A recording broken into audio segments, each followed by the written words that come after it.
you talked about you're a big believer in the power of going in and giving, Yeah. and the power that comes from giving, Yeah. right? One of your things that we talked about last month was like, hey, I'm going to make sure guys are giving a lot. Yeah. Have you started to implement that yet? Yeah. Where's that at? What has it done? So what that means, like the give, or give till it hurts, it's this, hey, there's going to be an equal exchange of we can do all these things in a perfect world. One of my favorite questions is, in a perfect world, if everything were free here, what would you get done? And then customers are like, I'd get this couch, that area rug. Cool. So like, you know that the customer wants those things done. So how can I create a lever point for them to feel like I'm giving enough value, but in exchange, they're going to give me, revenue in return. Welcome to the Premium Mindset, the weekly podcast where homegrown entrepreneurs and business owners, Evan Richie and Cameron Bawden, share the good, the bad, and the ugly of modern entrepreneurship and reveal what really happens behind the scenes of their personal and professional lives.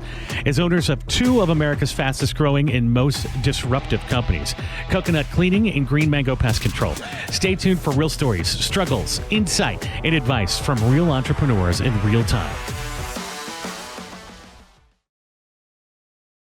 What's going on today? Cameron and I are actually in a different studio. Thank you to Austin Zabak for letting us host the Premium Mindset here. But today we're going to talk about a game-changing way in which you can approach how you pay your people, how you cannot lose out so much when you don't hit budget, but how your people can also make more and drive your standards higher.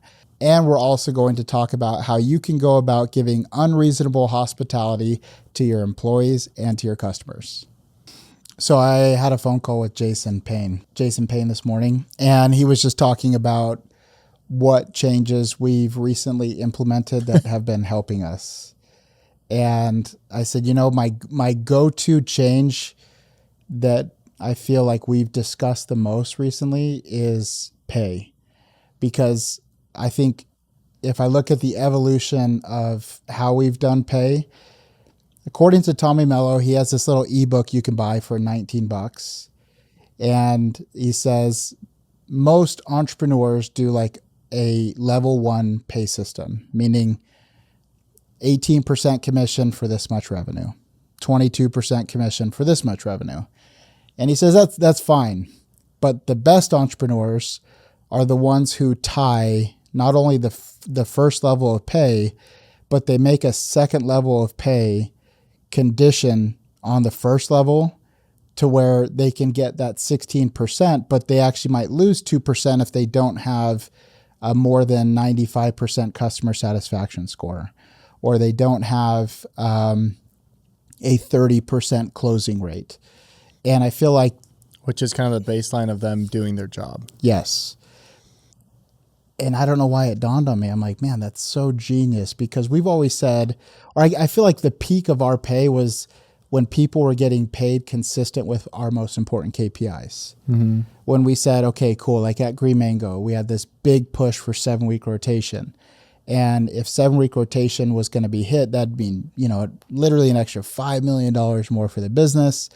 You said, I'm willing to pay an extra $1.5 million to hit that. Mm-hmm. And so we took that $1.5 million and we looked at the 150 employees and said, who's going to partake in some of these bonuses that they get predicated on hitting it? And it's great. It worked. Mm-hmm. But what I feel like is a game changer is the dual leveled pay system that I'm excited to, keep sharing as we have more progress on it. And very simply for us, if I can give like one or two examples of it, is like our inside sales guy who takes the phone sales. And we say, hey, Mark, it's $5 per sale for sales 1 through 20. But if you hit more than 20 sales in a day, you get $10 a sale. Recently, and I called you and you're like, I don't know, man, that's pretty risky. I said, look, here's our issue, is that our bandwidth, which is the volume of jobs that we can service according to the amount of vans and people we have working, is 75 jobs a day. Like if everyone showed up and all the jobs were booked, we could service 75 jobs in a day. But we end up servicing 65 to 67 jobs a day. And for us, that 8 to 10 jobs at a $400 job average is anywhere from $3,200 to $4,000 a day gone. Mm-hmm. I said, okay, Mark, so you get $5 per sale, 1 through 20, and then 20 sales and beyond per day, you get, the 10. But if you hit a 98% bandwidth service ratio, meaning on the pay period, if we look back at the days and say, on this day, we could have serviced 75 and we serviced 73, great. But we look at the pay period and we say, for easy numbers, let's say that number is 700. And we serviced 660 jobs out of the total of 700 that we could have serviced, you get $15 per sale. Because for us, that means an extra around $38,000 to $45,000 in the pay period of revenue. Mm-hmm. And just in the first pay period, I'm excited to announce, they hit 98% Of bandwidth. And so now he's saying, okay, cool. Instead of just one level, which is I get $5 for this many, $10 for this many, you attach another important either KPI or behavior. Like you could also do, if you have like technicians, you get paid 18% of your revenue per day. But if you have 100% attendance and you have 5 or more Google reviews, you get paid 20%. Mm-hmm. And it has to be something that the company can say, here is a ROI to the thing that we're giving a level 2 to. But I'm excited because I think what I was telling Jason is like, I think this is going to be huge for us. And the other one was the $12,000 I took from every manager. And I said, hey, look, if you have a salary of 60 grand, I'm going to take $12,000 away and I'm going to give that back in bi-monthly or bi-weekly $500 bonuses that are attached to our baseline standards. And so when Coconut has hurt the most, it's when we didn't hit baseline budgets and everyone else gets their paycheck, but you and I are paying out of pocket for payroll. Mm-hmm. And now, we did miss budget probably 4 days out of 10 this last pay period. And I'm excited for what the payroll shows. So it's not such a big hit because it's like $17,000 less than what we usually would have paid, which I'm excited to like see hey, it's going to hurt this payroll. And Cole's like, well, what do we say to everyone? I'm like, we didn't hit baseline budgets. Yeah. So now we don't pay out the normal pay that everyone was getting. There's repercussions now for not hitting your individual department KPIs. And if 5 people come and quit because they didn't make their normal salary or wage, what are your thoughts on those people? I know you're arbitrarily saying 5. I've thought about this. Like it could be 1, it could be 10. We have 17 active technicians at Phoenix. We used to have 40. And it was so cool to say we had this many vans, but like we got more lean and put a lot more production on them. We've had 2 people quit in the last week. Oh, really? Yeah. Because of this? Because of this. So like you say 5, but we've had 2 people quit and we're firing 2 people because of their attitudes towards the changes. The reason why I asked that is because like my opinion of those people are those aren't the type of people that you want on your team. And I wanted to bring it up because when I'm consulting with people, it's really, really easy to point out like a bad apple when you're not like in it and you're hearing the sob stories and you have the relationships with those people. Yeah. And I think that's one of the greatest benefits a consultant has to give is like they don't have that attachment. And so you can either go do what you want with it, but I've consulted enough people where when they tell me their type of caliber of person, it's like, dude, you need to either help it like course correct him right away, or you just need to get rid of him. And I'm a fan of course correcting because it's like most of the time those people have been there for a long time, but I just wanted, it's kind of a rhetorical question of like, we just don't want those people on our team anyways. Yep. And those are the type of people that just wanted a free handout. Those are the type of people that if our job average is, our goal is 2.5 hours. Like they're the ones that are probably spending 3.5, 4 hours. Yeah. Right. And so it's a really hard move. And it's just like, I feel like the old man in business now that's just seeing that when Joe came in, when Gustavo came in, like how many times did you have to sit down with Joe and be like, Joe, dude, you're a little harsh with these guys. Yep. Like he's a New Yorker and he would just like plow into people. Yep. But he set the standard of what was supposed to happen. And like the guys that quit, like we were like, dude, he's been with us for, 5 years, 6 years. And they would cuss Joe's name, leaving Green Mango, right? But now when you go into Green Mango, I truly don't know this, was like, is there anyone more respected than Joe? No. I don't know. Like, really? And you're not just saying that. No. So it's like, maybe went through, and I'm just kind of walking through. So if you're the type of business that's listening to this podcast right now and you're like, man, how do I get that guy? One, it's like, find the guy that's just like believes in you, believes in the process, and like so create. Do you have something? No. Oh, I thought you were like trying to just breathe in. That wants to set the standard and that will set the standard, and let him go to work. Like obviously, like train him on how to do it appropriately, but let him go to work and let him hold the line for you, and your business will transform. And, there might be some dead bodies along the way that he runs over, but it's like, you probably didn't want him in there anyways. And that's the whole point, is that if you want to truly have this successful business that runs on systems and policies and procedures, and everyone that has the company's back to where it's like, hey, if everyone doesn't eat, like no one eats, right? Yeah. And so that's the type of people that you have to have in order to be successful in this industry. And that's why like it is kind of nerve-wracking to, when you called me, it's like, hey, I'm taking away 12 grand. It's like, man, we're going to go through some pain points here. I know we'll be better off in 6 months from now when the waves settle, but it's a huge like strain on the company to like make these changes. But you figure out who's like really in it and who believes in themselves. And that's what's cool. Yep. I feel like you would understand the reference more. I only get it because of social media. And of course I know who Nick Saban is, but I feel like more than ever I've seen this huge wave of inspirational quotes real quick, and quick 1 to 2 minute videos of Nick Saban saying that high performers don't like being around mediocre people.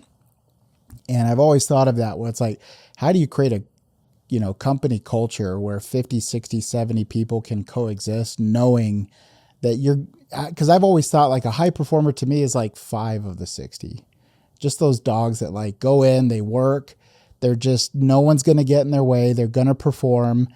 But when I see us change the pay to actually have it more congruent to our standards, it's been interesting for me. And I want to note that the 4 people, 2 that quit and 2 that we're firing, are, if you look at techs 1 through 17, it's techs 14, 15, 16, 17. Yeah. And if anything for us, it's accelerated. It's put a standard on us to enforce what we actually believe, meaning now we have to replace some technicians. Both of our technician managers are on the van today because of it. Yeah. So they're like, crap. Now I don't get the luxury of being in the office. Andrew and Hayden are both taking a route today. It's like, well next time you hire a tech, job volume, their job average, and then watch how it raises the bar there. Right. And then next time you hire a technician, make sure it's someone that's not going to put you in the position where they coexist here, and then they're not really jiving with the pay and they're not performing, and then you're back on the van because you're not choosing the right technicians. Yeah. Where they were more picky this last week with some new hires that came on board, or with some potential new hires. They were like, hey, Evan, could you sit in this interview? I just wanted to get your approval on this guy. Or Cole, can you meet this guy? I want you to, before I just hire him. And I think what's nice and what's happening at Coconut is that we're taking all these standards that we've always had, and we're actually making the entire infrastructure support the behavior that drives those standards, rather than, I'll cut myself off here. So we just sold Orange County franchise today. Dang, let's go. He worked here 2 years ago, and he worked here for 2 years. Okay. And he said, I don't know how you guys even existed with how much you paid us. Yeah. Like, it was kind of like the running, not joke, but like we all talked about it amongst each other. Like, how are we making this much money for doing so little? And even Cole, as he's processing payroll, and he's like, dude, this person's paycheck is like $1,500. It's normally $3,200. I'm like, what was his job averages throughout the pay period? He's like, oh, 300, 250, 450, 300. So instead of like paying out all this money when he's underperforming, he's just getting paid congruent and consistent with his performance. Yeah. And so I'm excited, and I would recommend to anyone out there to take a look at your pay. So just to explain again, if you have a level 1 pay system, according to Tommy, that's just, it's very simply, it's an hourly pay, it's a commission pay, but it's a singular, linear thing of like, you get paid 10% for this much. And it's not about saying half salary and half commission. That's still level 1 pay. What Tommy would say is you would take that same pay and then attach another KPI or another behavior that you're seeking after in the company, and then give that thing a measurable number. So like, hey, I want 100. If you have 100% attendance, and if you have a 95% customer satisfaction score, your 18% goes to 20. But if you have less than 85%, your 16% goes to 14. Yeah.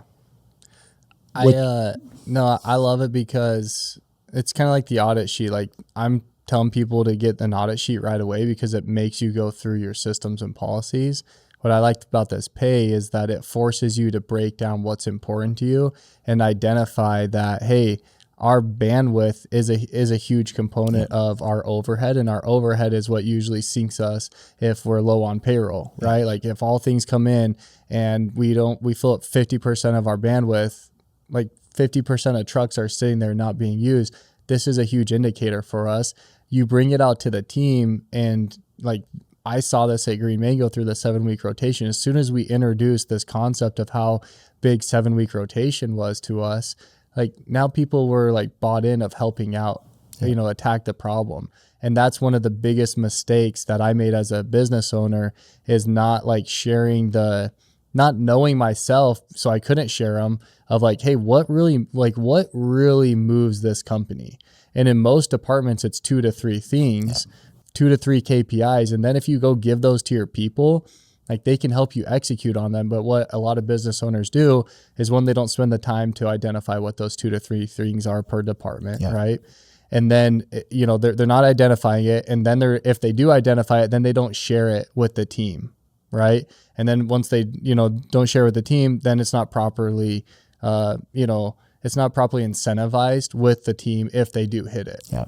And that's where you can't be cheap and have to, like, hey, if you hit this, and that's what we always thought we were doing with the other pay scale, why people were making so much money. Hey, the industry average right now, I think it was like, if you could upsell $250, right? 250. It was like 200. Now it's like 250. So like, at the time when we started, it was like, hey, if you can get to a 250 job average, like, you're the best salesman in the whole world. We'll pay 30%, right? Or 36%. Because we thought, oh, they'll never hit this. Like, this is a moonshot. Yep. And if they do, how's there not money for us, right? Yep. We're just like on a piece of paper. Now, all of a sudden, all these guys start hitting 250, 300 consistently. And like, we're at 36%. And just to the tech. Just not to the tech. Overhead labor, nothing. And that's what's like, so we thought we were doing it properly, but like, we were overcompensating for the production that was being done. And that's why I love what you're saying. I'm excited to watch, like, what we learn from this. And yeah, the people that quit, it's like, okay, like, let them go do their thing. Hopefully we can course correct them. But at the same time, why did that guy leave, the Orange County guy leave 2 years ago? He and his partner went to veterinary school in New Jersey. And so he moved. Interesting. Yeah. Okay. And he just came back. Yeah. Then they moved to California to complete veterinary school, and he is in high commission sales with Renewal by Anderson, and he's just made a bunch of money, but like, it's so inconsistent to where he's like, man, I really want to build an asset, and he's going for it. Cool. One more topic before we end this segment. you talked about you're a big believer in the power of going in and giving, Yeah. and the power that comes from giving, Yeah. right? One of your things that we talked about last month was like, hey, I'm going to make sure guys are giving a lot. Yeah. How, like, have you started to implement that yet? Yeah. Where's that at? What has it done? It's crushed it with our Coconut Club sales. So what that means, like the give, or give till it hurts, is when we started out 8 years ago, it was me going to your family's house, Dusty's family's house, my parents' house. And it was this principle of indebtedness because we'd give them $500 to $1,000 in cleaning credit in exchange for a post. And, you know, I was getting nice tips because they're like uncomfortable with how much we were doing for them in exchange for a story. Yeah. And so it's the same principle that people feel a natural sense of wanting to reciprocate kind acts.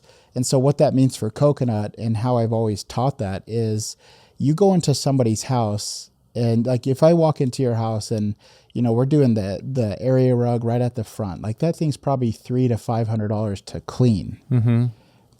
A normal salesman is like, let me see how high I can go. Like, let's get the sectional. That's another 400. Oh, she said yes. Now I'm at 700. And the salesman would say, let me sell protectant, and that's going to be an extra 100. Our thing is gauge the customer. You get the rug and they say yes to the sectional, you throw in protectant for free. Mm-hmm. And then you also clean the welcome mat on the way out. And then you power wash maybe something you see on the sidewalk. And so it's this, hey, there's going to be an equal exchange of we can do all these things in a perfect world. One of my favorite questions is, in a perfect world, if everything were free here, what would you get done? And then customers are like, I'd get this couch, that area rug. Cool. So like, you know that the customer wants those things done. So how can I create a lever point for them to feel like I'm giving enough value, but in exchange, they're going to give me, you know, revenue in return. And I feel like I created a good system with 2 years on the van by doing all these free jobs that if we're ever at, you know, when you say free jobs, like you're saying like offer influencer, some, okay. like, So actual, like completely free jobs. Okay. completely free jobs, because most of them were always like, let me give you something. Yeah. Right. And anytime I am a consumer of anything and I get something more in return, it's like either I'm tipping more or thank you or whatever. Sharing it, trying to spread the word. And so it's like people overcomplicate sales and they think it's about everything's about tone and how you say things, how you close, when you forget that like on the other side of the sale is just someone who consumes probably the same way you do. And they need to feel good about what they're doing and feel like they were the beneficiary in that exchange. And how we do it in cleaning is, if you get the sectional, you get the area rug, throw in the protectant for free. Mm-hmm. And then also, hey, you know, before I head out, I saw another area rug in that room. Could I just run over and clean that? No charge for you. Like, we're okay with $700-800. We're also okay with $1,000, but the technicians are trained to go in there. And so what we've done is we've created a system where they have to write down everything that a customer could get done in their home. Mm-hmm. And then we are making a ratio. I feel like maybe 2 more weeks, maybe a month, we'll have more data. But I am dead set that when a customer gets 3 to 5 items done, it's generally because we've given 1 to 3 items for free. And so beforehand. Correct. That service or like a previous service? That service. Okay. So like, hey, I want my 3 rooms of carpet done. So that's 1, 2, 3. And then I would like urine done. So like 3, 4, 5, 6. So it's more about the ratio that now we're at 6 items, but when we give another 1 to 3, it almost like doubles the job ticket. And especially for these job tickets, they're like, hey, it's a 3-room special, but I only have 2 rooms of carpet. And we're like, well, generally the guys think I need to like find anything to do to get to the minimum, when it's like, well, hey, look, let's stop talking about the carpet. Let's talk about the entire home. People are like, oh, okay, cool. What does that mean? Well, we do tile and grout, and maybe there's 7 rooms of tile and grout. So I can get that done for you. Maybe you charge full price for the tile and grout, but the ceiling is $200. I'll knock that out at no charge. So it's the ratio that generally when 1 to 2 services are given for free, 3 to 4 are added on top of it. And I have enough data to know that like that is in the last 2.5 weeks that is true. But I want like a whole month, maybe a month and a half to complete out to show these guys that if you're going in there for 3 rooms of carpet and they pay for 3 rooms of carpet, it's a neutral exchange, and I don't think it was a great one. But when they go in there and pay for 5 or 6 services and you're giving 1 to 3 on top of it, those are our 5-star reviews. Those are the people closing on the Coconut Club, and those are the people that are referring people as well. That's why I like your question of like, if everything was free, what would you have done? Because you're saying like throw in the protectant for free. They might not value the protectant if the salesman didn't teach them about protectant. But if you give them the area rug that they passed on because it was another couple $100 or whatever it is, but you did it for like, that means a lot more. And I think, I'm sure you've gone over that with the salesman, but that's important too. Like, don't just give away anything that doesn't matter to the customer. Like, find that thing that matters to them. Yeah. Did you go reread that chapter 18 of Unreasonable Hospitality? Yeah. So I was rereading this book, Unreasonable Hospitality, and the book is like, I think it's a great book. Like, it's a lot about restaurants, right? Yeah. It's like the same principle. Yeah, the same principle, but in 18, like, it just really drives home what they call, like, they had a legend award, and basically it was like anyone that went above and beyond that's outside of like the normal things to give to a customer when they were like, just because they were kind of eavesdropping or just kind of like picked up on, maybe they lifted up the plate to see where the plate was from, or maybe they said, the hot dog story, they're like, man, we came to New York and we didn't get to experience a hot dog. Well, then the waiter goes back and says like, go make the, a New York hot dog for him. And like, so all those little things. So I read this chapter. I'm like, man, what could we be doing at Coconut that's like unreasonable hospitality? And then one step further, what I was thinking, I was like, how do we turn whatever bad experience into something great? And that's where I was like, dude, this chapter is absolutely phenomenal, because at the end they said, okay, you have this beautiful dinner, so Unreasonable Hospitality is about this restaurant in New York, and it's a very high-end restaurant. I didn't know if it was like the way that he would talk. I didn't know if your average bill was like $500 or $1,000, but I looked it up. Wasn't like 1,200 to. Oh, I looked it up. It was like an average of $250. I don't know. I think you have to reserve a party of 4 or something like that. Oh yeah. Anyways, it wasn't as much as I thought for what these guys were doing, and that's what makes it to me like even better, right? But they tried to look at the experience and say everything's a beautiful experience. Like, from the time you come into the front door, like, we don't have a hostess stand. Like, they greet you by name. They know you're coming in because they look up your, whatever profile or images you have online about you. Like, they're memorizing your name and your face. And so it's like, the night's beautiful.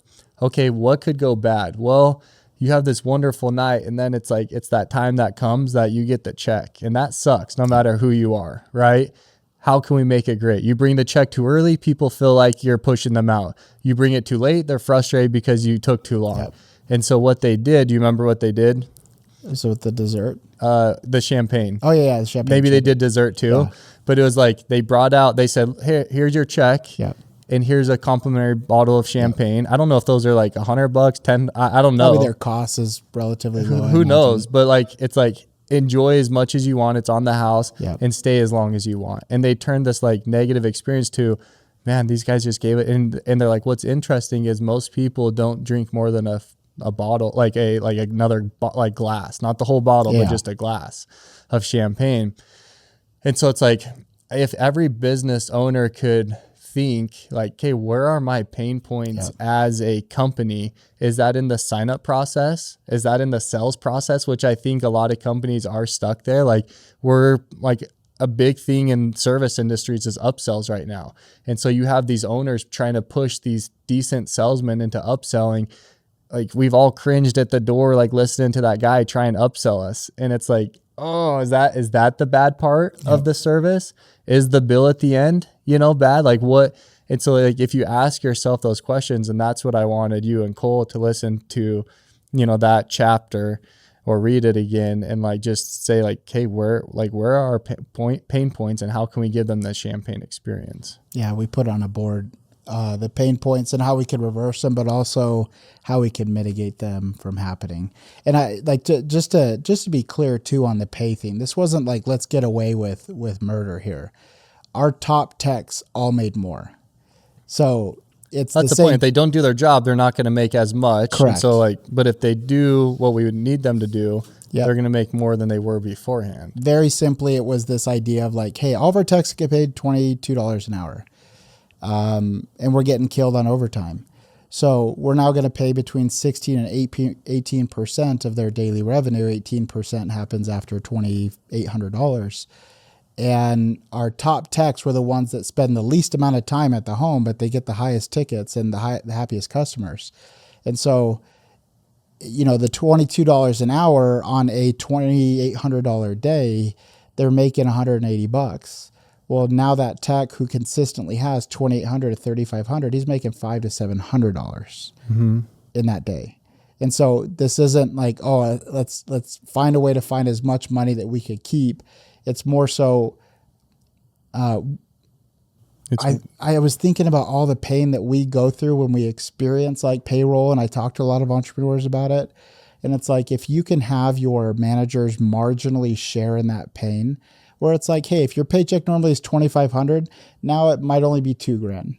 But nonetheless, like you can hit it if we just hit baseline goals, and you can actually make more if we hit above it. And so it's all the same in terms of like the pain points, how we give that unreasonable hospitality is finding ways to say, hey guys, here's how we reward top performance. Here's how we phase out people who don't perform, and how we can actually drive our standard forward. And I look forward to continue to following up on that.